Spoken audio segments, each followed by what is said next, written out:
ಬೀದರ್ ಲೋಕಸಭಾ ಕ್ಷೇತ್ರದ ವ್ಯಾಪ್ತಿಗೆ ಬರುವಂತ ಕಲಬುರಗಿ ಜಿಲ್ಲೆಯ ವಿವಿಧ ವಿಧಾನಸಭಾ ಕ್ಷೇತ್ರಗಳಲ್ಲಿ ಮುಖ್ಯಮಂತ್ರಿ ಸಿದ್ದರಾಮಯ್ಯ ಎಐಸಿಸಿ ಅಧ್ಯಕ್ಷ ಮಲ್ಲಿಕಾರ್ಜುನ್ ಖರ್ಗೆ ಪ್ರಚಾರವನ್ನು ಮಾಡ್ತಾರೆ.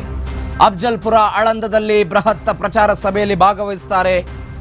ಇವತ್ತು ರಾತ್ರಿ ಬೀದರ್ನಲ್ಲಿ ವಾಸ್ತವ್ಯ ಹೂಡಲಿದ್ದಾರೆ ಸಿಎಂ ಸಿದ್ದರಾಮಯ್ಯ.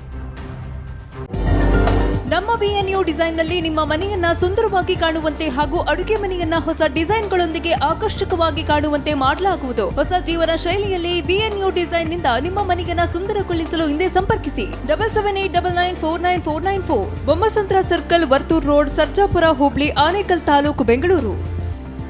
ನಾಳೆ ಬೀದರ್ ಕ್ಷೇತ್ರದ ಕಾಂಗ್ರೆಸ್ ಅಭ್ಯರ್ಥಿ ಸಾಗರ್ ಖಂಡ್ರೆ ಪರವಾಗಿ ಮತಯಾಚನೆ ಮಾಡ್ತಾರೆ ಉಭಯ ನಾಯಕರು.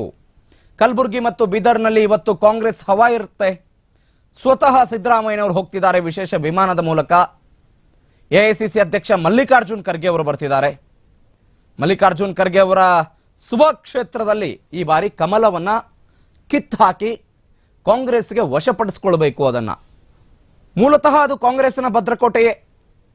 ಮಲ್ಲಿಕಾರ್ಜುನ್ ಖರ್ಗೆ ಅಲ್ಲಿ ನಿರಂತರವಾಗಿ ಗೆದ್ದು ಬಂದಂತಹ ವ್ಯಕ್ತಿ. ಕಳೆದ ಬಾರಿ ಸೋತಿದ್ರವರು.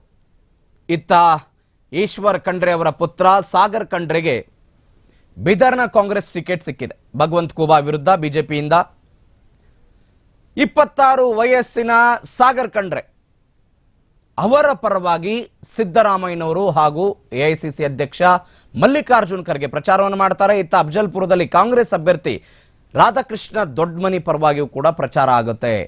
ಆಳಂದ ಕ್ಷೇತ್ರದಲ್ಲಿ ಬೀದರ್ ಅಭ್ಯರ್ಥಿ ಸಾಗರ್ ಖಂಡ್ರೆ ಪರವಾಗಿ ಪ್ರಚಾರ ಆಗುತ್ತೆ. ವಿಶೇಷ ವಿಮಾನದಲ್ಲಿ ಕಲಬುರಗಿಗೆ ತೆರಳುತ್ತಾರೆ ಮುಖ್ಯಮಂತ್ರಿ ಸಿದ್ದರಾಮಯ್ಯನವರು. ಅಫಜಲ್ಪುರ ಆಳಂದದಲ್ಲಿ ಬೃಹತ್ ಪ್ರಚಾರ ಸಭೆಯನ್ನು ನಡೆಸಿ ಕಾಂಗ್ರೆಸ್ಗೆ ಮತ ಹಾಕಬೇಕು ಅಂತ ಕೇಳ್ತಾರೆ. ಇವತ್ತು ರಾತ್ರಿ ಬೀದರ್ನಲ್ಲಿ ವಾಸ್ತವ್ಯವನ್ನು ಹೂಡುತ್ತಾರೆ ಸಿಎಂ ಸಿದ್ದರಾಮಯ್ಯ. ನಾಳೆ ಬೀದರ್ ಕ್ಷೇತ್ರದ ವಿವಿಧ ಕಡೆಗೆ ಸಾಗರ್ ಖಂಡ್ರೆ ಪರವಾಗಿ ಅವರು ಮತಯಾಚನೆ ಮಾಡ್ತಾರೆ.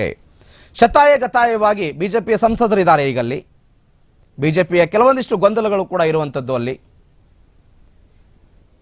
ಸಹಜವಾಗಿ ಈ ಕ್ಷೇತ್ರವನ್ನ ತಮ್ಮ ತೆಕ್ಕೆಗೆ ತೆಗೆದುಕೊಳ್ಳುವ ಪ್ರಯತ್ನವನ್ನು ಮಾಡ್ತಿದ್ದಾರೆ.